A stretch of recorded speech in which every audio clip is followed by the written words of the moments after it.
नहीं पता खलगुदा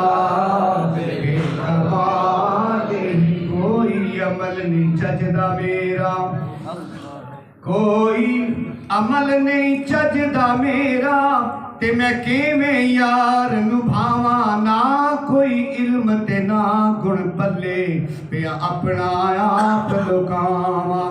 ते सूरत अपनी बल्लों वेख के मैं आपे ही शर्मावा।